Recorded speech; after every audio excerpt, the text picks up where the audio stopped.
I've seen so many smiling and happy faces this morning. It's been wonderful to be here already. If you're like me, you're probably a little bit mentally tired from the past week that we had. We had such a good week with the gospel meeting and so many good lessons and all. But I hope that you'll help me make it through the lesson this morning, and that if you have any comments to make or any questions to ask, that you'll go ahead and do that. I know that it'll help me, and I'm sure it'll help the rest of the people in the class too. So as you can see, the plan for this morning is to talk about Hezekiah's reforms and Israel being taken captive. Before we get into that, though, I'd kind of like to ask a few questions just to get our minds back to where we were as far as the lessons were concerned and the material that we've been covering this quarter. Who was Hezekiah's father? Who can tell me who Hezekiah's father was? Ahaz. Okay, and was he a good king or an evil king? He was evil, right? He was an evil king.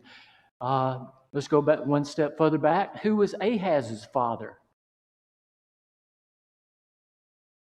Taxing the mind on our early Sunday morning, I guess. Jotham. Okay, Jotham. And was he a good king or an evil king?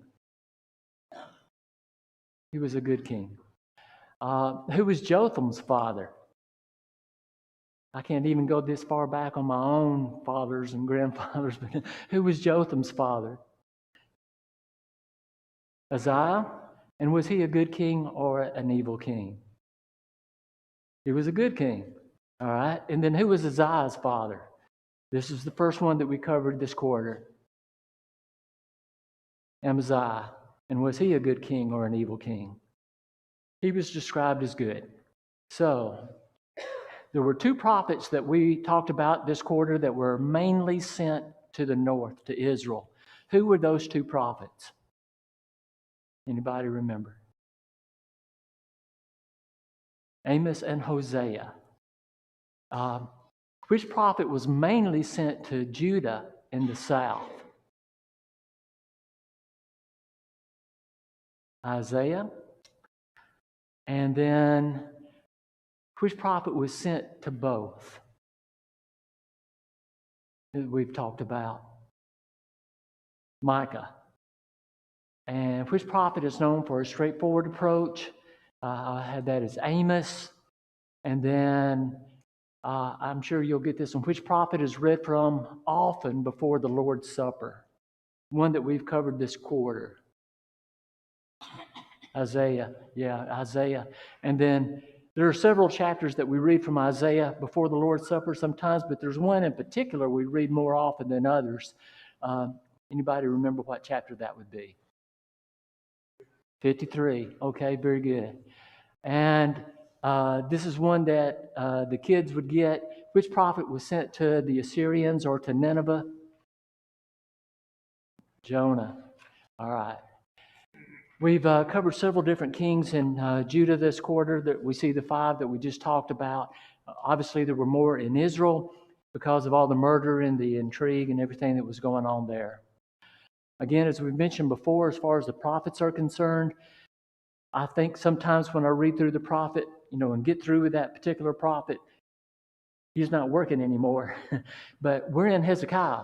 Jeff got into Hezekiah in his last class, and we'll be covering more about Hezekiah today.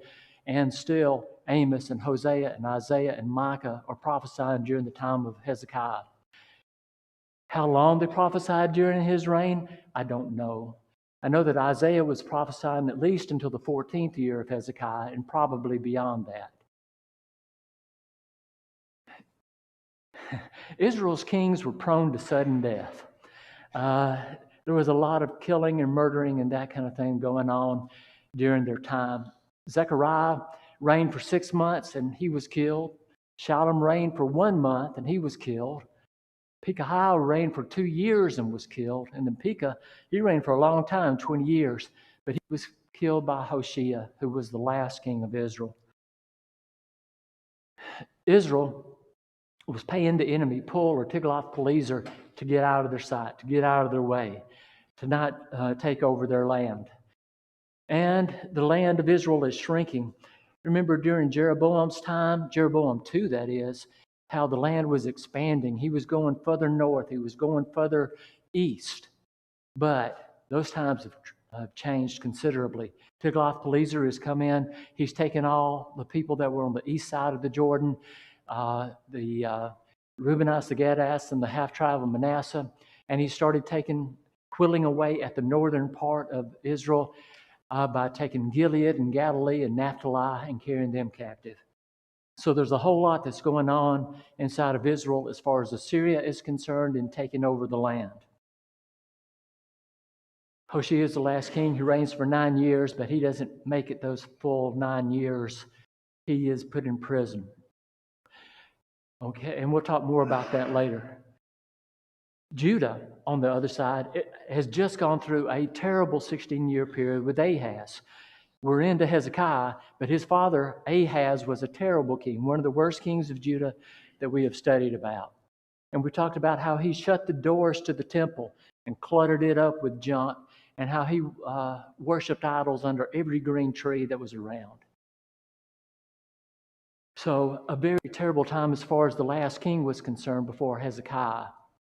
And Judah is shrinking also. At the same time that Jeroboam II was expanding Israel to the north, Uzziah was expanding Judah to the south. And it was almost back to the size that it was when Solomon was reigning. But that has changed considerably too. Syria has captured Elath. Anybody remember where Elath was? Remember, it was that town or village that was on the upper tip of the Gulf of Aqaba. And it was Uzziah who regained that territory for Israel. And if you remember way back when, Solomon had a port there at Ezion-Geber and at Elath, where he had a lot of trade ships that were going in and out. Syria and Israel had defeated Judah in some skirmishes and had torn down the walls there of Jerusalem in several places. Edom had carried away captives. Philistines had taken villages in the lowlands and south. So, if you take a look at all of this, Judah's got to the east Assyria and maybe some Ammonites. To the south, they've got the Edomites that are against them. To the southwest and to the west, they've got the Philistines that are taking away land from them. To the north is Israel, but also Assyria is right on the doorstep.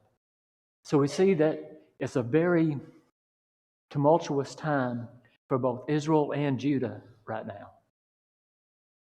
And Judah has also been paying Tiglath-Pileser to help them out. Back when Ahaz was king, remember how he paid Pul to go...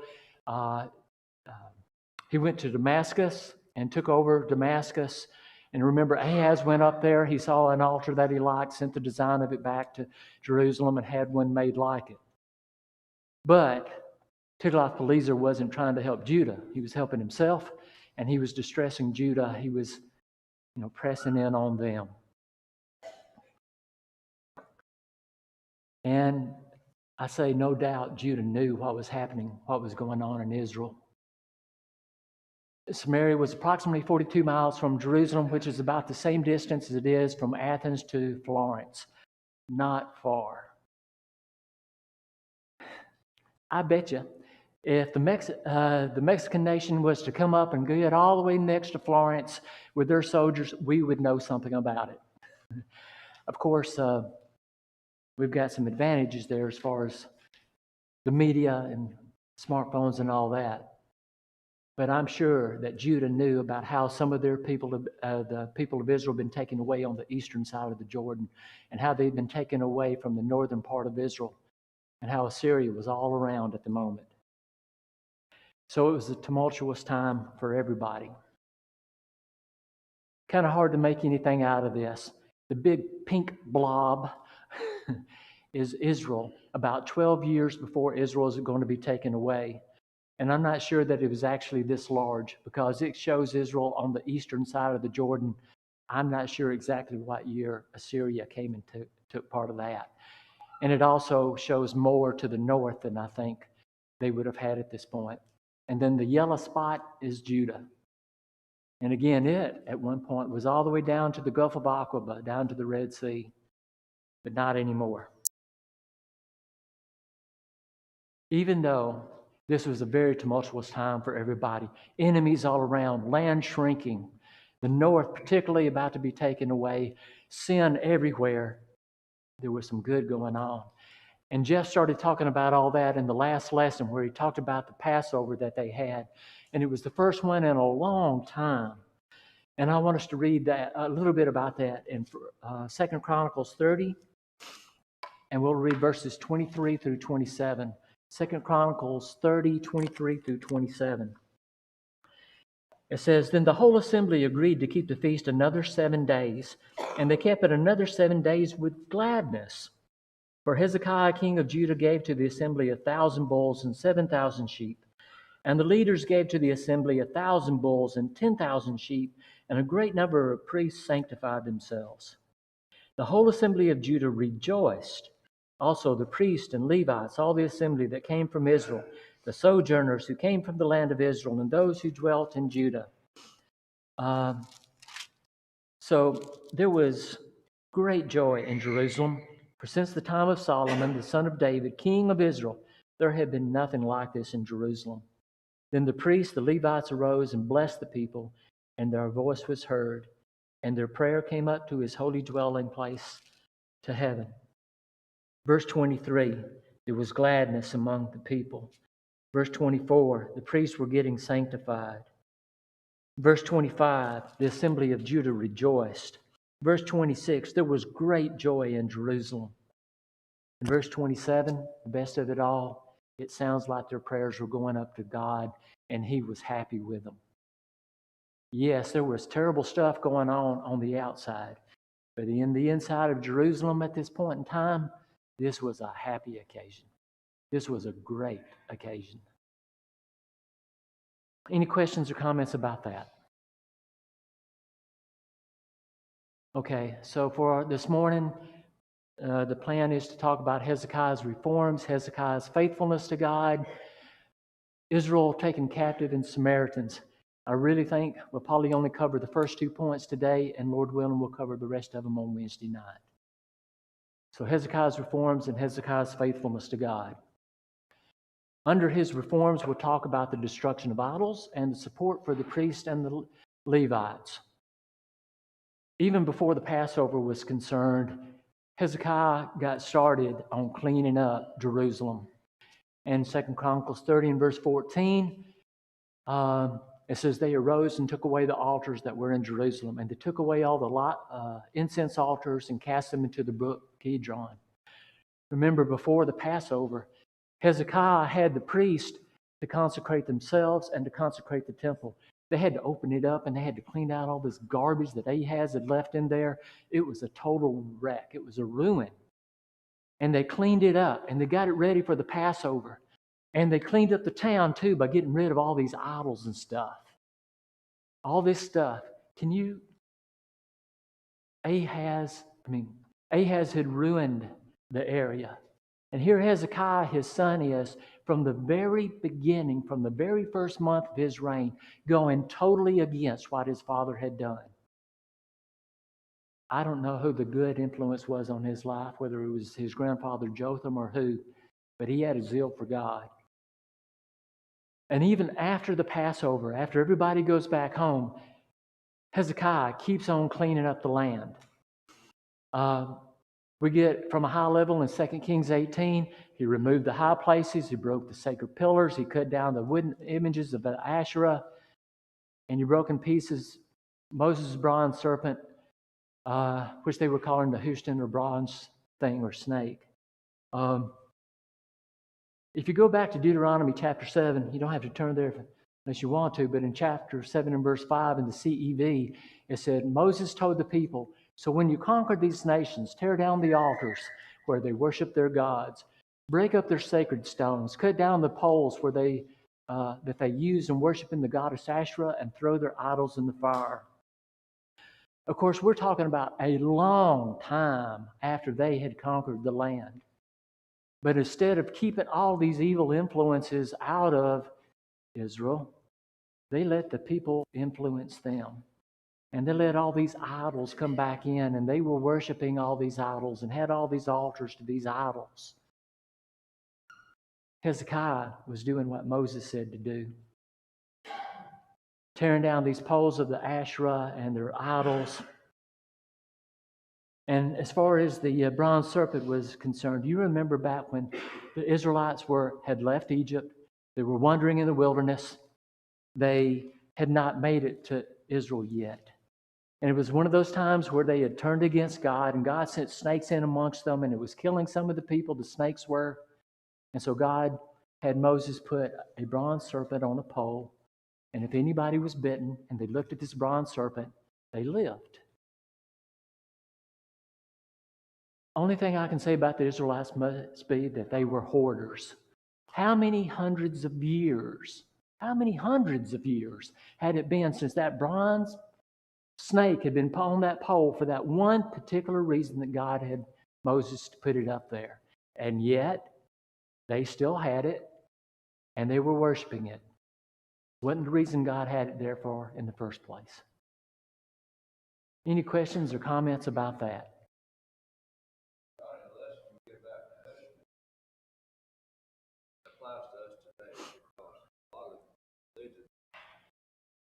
Special meaning cross. And it really has no place to worship the cross itself. Jesus. Mike makes the point that we can learn from that, just as a lot of people today worship the cross. We don't worship the cross, we worship Jesus. Good point. Other questions or comments? Okay. In chapter 31, we get more detail. Again, he's breaking down the pillars and the wooden images, and he's throwing down the high places and altars. But the thing that I want us to get out of this is they were doing it in Judah and Benjamin and Ephraim and Manasseh. They were going all over the place and taking care of this. You remember back in chapter 30 and verse 18, where the people who were coming in from the north to the Passover, it says that there were people there from Ephraim and Manasseh and Issachar and Zebulun. So after the Passover, these people had a zeal about them. They were fired up and ready to do what God wanted them to do. And they went throughout all this area. Can you imagine the pushback they had, especially in the north, where they hadn't worshiped God for a long time, really since the beginning of the divided kingdom? Can you imagine the pushback that some of these people got when they went back up to Ephraim and Manasseh and were tearing down these idols? We know that the Assyrians know about this, and we'll come to that when we talk about Assyria trying to threaten Judah.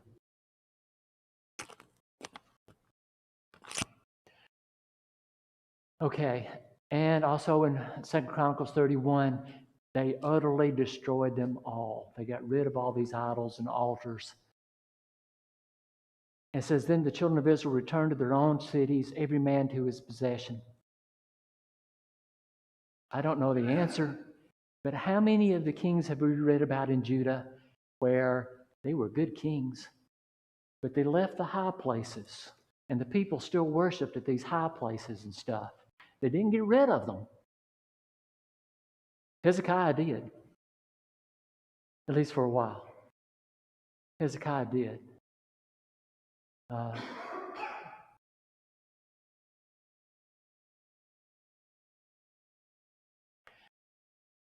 Okay, any questions or comments about what we've covered so far? It's amazing to me how fast Hezekiah is moving. We're going to talk about the support for the priests and the Levites. To kind of build up into that, though, let's talk about a little bit about Hezekiah's Passover that we talked a little bit about in Jeff's last class. It was held in a hurry. From the way that I read it anyways, it was in the second month of his reign. And there was a whole lot that had to happen, right? He had to get the priest sanctified, had to get the temple cleaned out and sanctified. he went through the trouble of trying to clean out all the idols and the altars out of Jerusalem and the area. And again, as we've been saying, it was kept during a turbulent time where there was enemies all around. And people had not had a Passover for years and years. But he goes ahead and he does that. And it's a joyous time, as we read about a while ago. After the Passover, now he's got a little bit of time to try to arrange things the way that they're supposed to be, to put things decently and in order. And one of the first things that he does is to start back up the services of the priest and how their jobs were to be laid out. It says that he appointed the divisions of the priests and Levites for the burnt offerings, the peace offerings, to give thanks and to give praise in the gates of the camp of the Lord. You remember when David was king, there was this guy named Asaph that you read a little bit about in there. It calls him a seer, and apparently he wrote a lot of songs. And it seems like they're reviving some of those songs during this time. And they're all getting the jobs. They're given a specific task. And it's just like David did way back when in 1 Chronicles chapter 24 and verse 3. It says, David organized them, the Levites, according to the appointed duties of their service. Hezekiah is doing the very same kind of thing. You know, we've talked before about how some of the kings who were called good kings were compared to their fathers. They were good compared to their father that did what the father did. Hezekiah is compared to David. And we can see in several different ways how Hezekiah is compared to David. And he's trying to do the same kind of things that David did in serving God. Questions or comments about that?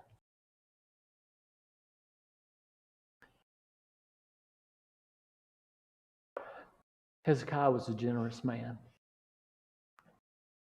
He didn't just tell people to give, he gave himself. In fact, it looks like to me that he was the first to give. He gave when they had the Passover, he gave animals for that. And now he's giving animals and whatever is needed by the priest and the Levites so that they can be self-sufficient. He gave what they needed for the burnt offerings, for the morning and the Sabbath and the new moon and the set feast, for the burnt offerings that were needed for that. He was giving his animals there.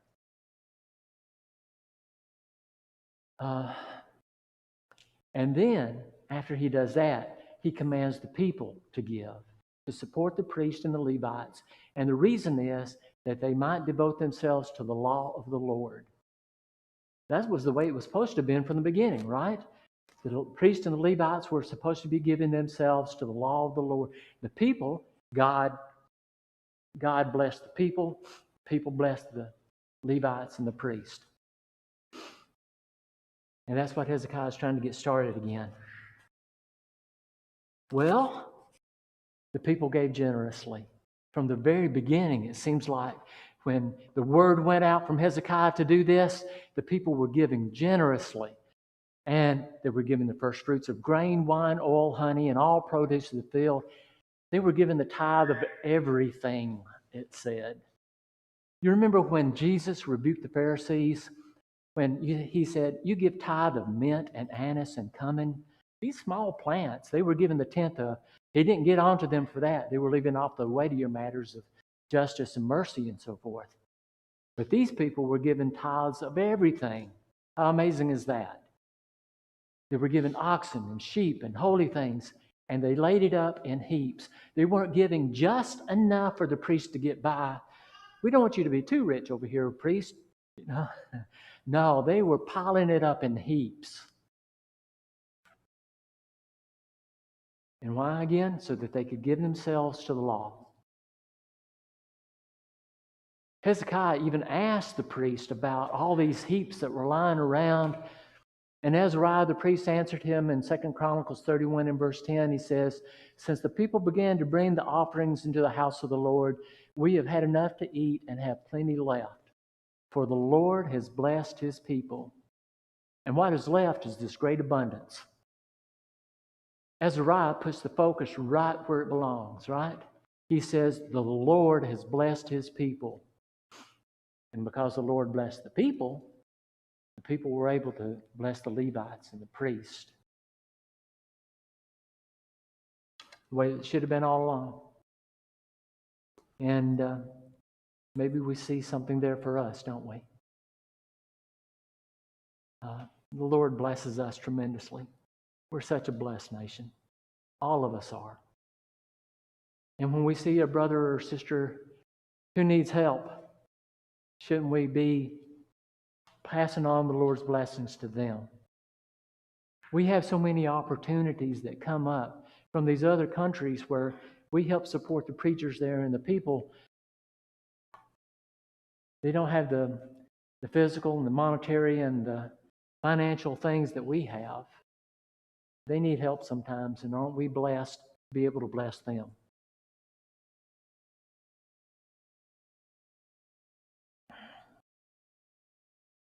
Well, Hezekiah didn't stop there. He said, we've got all this stuff.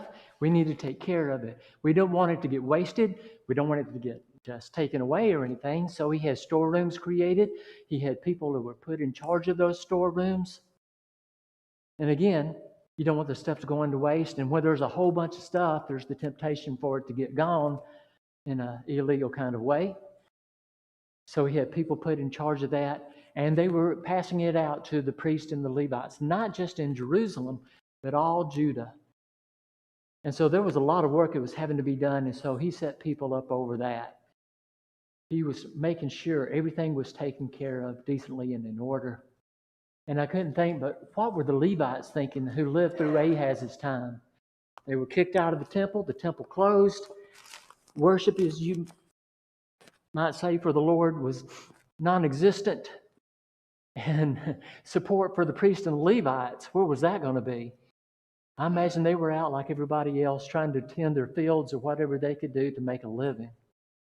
And here it is, after those 16 years of that, his son, who you might think would be just like him, isn't. He does a complete 180. He's bringing the worship back again. He's cleaning out the temple. He's getting support for the priests and the Levites so they can tend to the law of the Lord. And I think we can see the beauty of that. I think we can see the wisdom of that, even in our own congregation, right? How we've been blessed. And here we support Steve. And I think we can see the benefit of that, how the many sermons that he brings and the good lessons that he brings in classes and the work that he does amongst us and in the community and in the trips that he makes to teach other preachers in other areas in Central America and Africa. We see the wisdom and the benefit of the things that God has set in place. Questions or comments about that? Okay. If I'm wrong about this next part, please tell me. It's something that I have not considered till I started studying for this particular lesson. You know, if we were to stop right here with Hezekiah's story, we would say that Hezekiah was an overwhelming success. To change everything from the way it was during Ahaz's time and to open the temple back up and to have the Passover and to get worship going again and get the people supporting the priest. Wow, that's a lifetime worth of work. And he reigned for 29 years. But could it be that he did all of this in 7 months? I have always, when I've read this before, did not pay attention to the passages as closely as maybe I should. And if, again, I'm just going to say, if I'm wrong about this, please let me know. But it seems like he takes care of this in about a 7-month time, the stuff that we have covered today. Let's take a look at 2 Chronicles chapter 29, and let's read the first 5 verses there. 2 Chronicles 29, and read the first 5 verses. Hezekiah became king when he was 25 years old, and he reigned 29 years in Jerusalem. His mother's name was Abijah, the daughter of Zechariah, and he did what was right in the sight of the Lord, according to all that his father David had done. In the first year of his reign, in the first month, he opened the doors of the house of the Lord and repaired them. Then he brought in the priests and the Levites and gathered them in the east square and said to them, Hear me, Levites. Now sanctify yourselves. Sanctify the house of the Lord God of your fathers and carry out the rubbish from the holy place. So, the first month of his reign, he opens up the door of the temple. And he starts talking to the priests and the Levites, and he tells them, You sanctify yourselves and you sanctify the temple. Okay?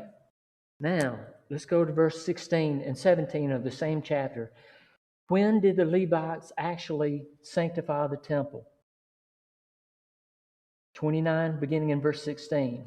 Then the priest went into the inner part of the house of the Lord to cleanse it, and brought out all the debris that they found in the temple of the Lord to the court of the house of the Lord. And the Levites took it out and carried it to the brook Kidron. And they began to sanctify on the first day of the first month, and on the 8th day of the month they came to the vestibule of the Lord. So they sanctified the house of the Lord in 8 days. And on the 16th day of the first month they finished. So it seems like for the first month, he opens up the door and he talks to the Levites and says, You sanctify the temple. And it seems like they immediately start work on the temple. And in 8 days, by the 16th day of the month, they have sanctified the temple in the first month. Of course, there's a lot of other things that go on during this month also. They offered up sin offerings and burnt offerings and a lot of stuff. Turn to the last verse of chapter 29. All of these things are going on. It says, Then Hezekiah and all the people rejoiced that God had prepared the people since the events took place so suddenly. And if it is the case that all that happened in the first month, then obviously it was very sudden, wasn't it? Okay. First year, second month. Turn with me, if you will, to the very next chapter, to chapter 30, and in verse 2. Talking about the Passover, it says, For the king and his leaders in the assembly in Jerusalem had agreed to keep the Passover in the second month. After they had cleaned up the temple and the area around it and offered these burnt offerings, they say, Let's have a Passover in the second month. Turn to verse 13 of the same chapter.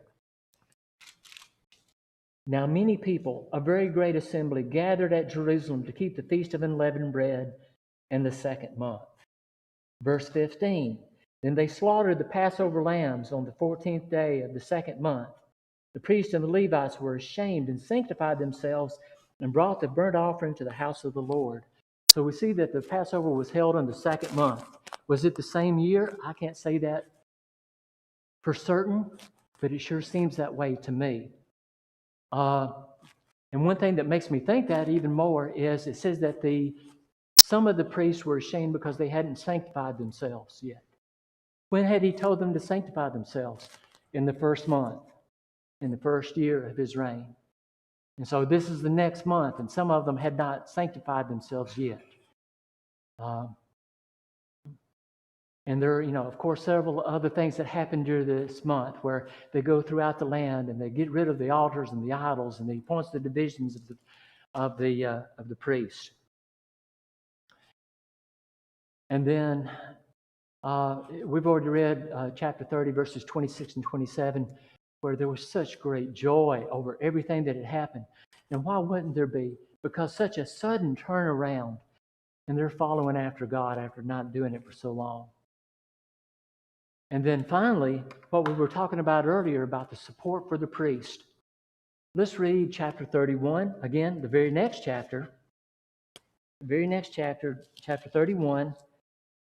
And in verses 4 and 5, Hezekiah sends out word to support the priest. And beginning in verse 6, it says, And the children of Israel and Judah who dwelt in the cities of Judah brought the tithe of oxen and sheep, also the tithe of holy things which were consecrated to the Lord their God, they laid in heaps. In the third month they began laying them in heaps, in the third month. And they finished in the seventh month.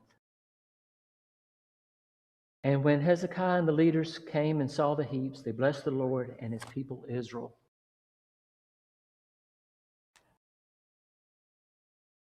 Again, I could be reading this wrong, but to me, it looks like in the first 7 months, Hezekiah, did an incredible amount of work. And the people are joining in, and it's a joyous time for the people because their heart is given to God. And of course, we know that Hezekiah's heart was given to God. Hezekiah's faithfulness to God, we'll just do this one last slide. How did all this get accomplished? Thus Hezekiah did throughout all Judah, and he did what was good and right and true before the Lord his God. And in every work that he began in the service of the house of God, in the law and in the commandment to seek his God, he did it with all his heart. So he prospered. And we can see that he did it with all his heart. And I reckon there's a lesson for us there too, that if we'll give God all our heart, we'll prosper also. Thank you for your time today.